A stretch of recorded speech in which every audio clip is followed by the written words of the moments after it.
কেমন যেন আল্লাহ বলছেন আমরা শুনছি, আমরা আল্লাহকে পড়ে আল্লাহর কথা আল্লাহকে শোনাচ্ছি। শেষ করি একটা হাদিস শুনিয়ে। একদিন নবীজি সাল্লাল্লাহু আলাইহি ওয়াসাল্লাম তার এক সাহাবী যার নাম উবাই ইবনে কাব, এই হাদিসটা বলে শেষ। উবাই ইবনে কাব রাদিয়াল্লাহু আনহুকে বললেন, হে উবাই, তুমি কোরআন পড়ো, আমি শুনবো। কে বলছেন কাকে? নবী বলছেন এক সাহাবীকে, তুমি কোরআন তেলাওয়াত করো, আমি শুনবো।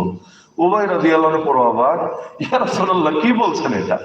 কোরআন নাজিল হলো আপনার উপরে, আমি অধম আপনাকে কি কোরআন পড়ে শোনাবো? আমি অধমের কি যোগ্যতা আছে? মনে করেন আমি যদি এখন বলি মুরব্বী দাঁড়ান ওয়াজ কইরা শোনান, আপনি কি বলবেন? হুজুর আমি আসলাম আপনার ওয়াজ শুনতে, আপনি আমার ওয়াজ করতে বলেন, এটা হইলো কিছু?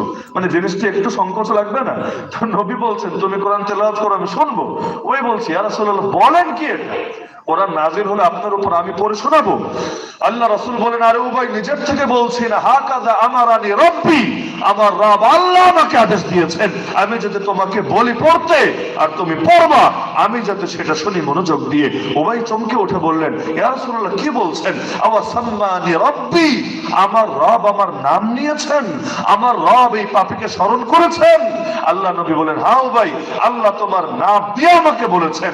সঙ্গে সঙ্গে উবাই কাঁদতে কাঁদতে নিজের দাড়ি ভিজিয়ে ফেললেন। তাহলে আল্লাহ এটা